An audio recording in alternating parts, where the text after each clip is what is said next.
Hello everyone, আজকে আমরা দেখার চেষ্টা করব আমরা কিভাবে ময়লা পরিষ্কার করি সাবানের দ্বারা। সাধারণত ময়লা তেল জাতীয় বা চর্বি জাতীয় বা ঘাম জাতীয় হয়ে থাকে।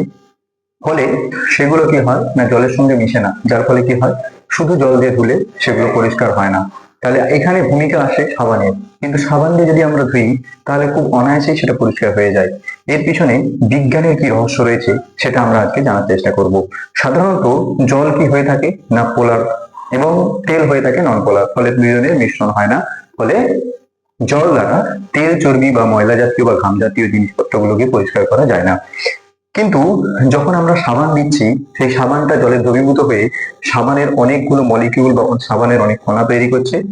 যে কণাটা কি হয়, যে কণার দুটো গঠন থাকে, একদিকটা হচ্ছে মাথার দিক, একদিকটা হচ্ছে লেজের দিক।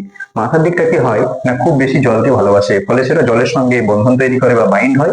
এবং যেটা লেজের দিক সেটা তৈরি হয় কার সঙ্গে না তেলের সঙ্গে মিশে, কারণ নোংরা তেল জাতীয় মিশে যায়, মিশে গিয়ে কি করে না একটা গঠন তৈরি করে যেটাকে দেখতে খানিকটা এরকম, যে একটা প্রান্ত জলের আহ, জলের দিকে মানে জলকে লাভ করছে, আর একটা প্রান্ত কি করছে না তেলকে লাভ করছে।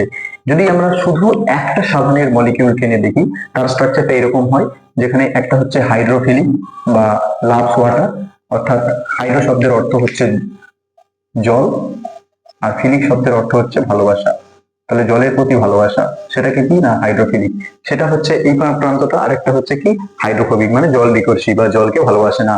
সেটা কাকে ভালোবাসে, তেল জাতীয় জিনিসকে, ফলে সেটা তেলকে ভালোবাসে। ফলে এই জায়গাটায় জল বাইন্ড হচ্ছে H2O, এই জায়গাটায় কি হচ্ছে না ময়লা বা ট্যান বাইন্ড হচ্ছে।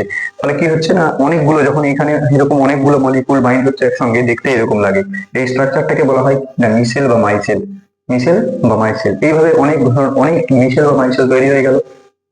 তৈরি হওয়ার পরে কি হয় না, তারপরে যখন আমরা জল থেকে সেই আহ, নোংরা জামা কাপড় বা চর্বি লাগা হাতকে আমরা পরিষ্কার করছি, সেটা কি হচ্ছে না খুব সহজেই মাইসেল গুলো একটা একটা গোটা গোটা গোটা গোটা করে ছেড়ে ছেড়ে ধোয়া হয়ে যাচ্ছে। ফলে কি হয়ে যাচ্ছে, জামা বা হাতটা পরিষ্কার হয়ে যাচ্ছে। এবার আমরা এই পদ্ধতিগুলো রেখাচিত্রের সাহায্যে দেখে দেবো। প্রথমে কি হয়, তেল বা চর্বি জলে মেশে না, খুব ভালো কথা, তেল বা চর্বি জলে মেশে না।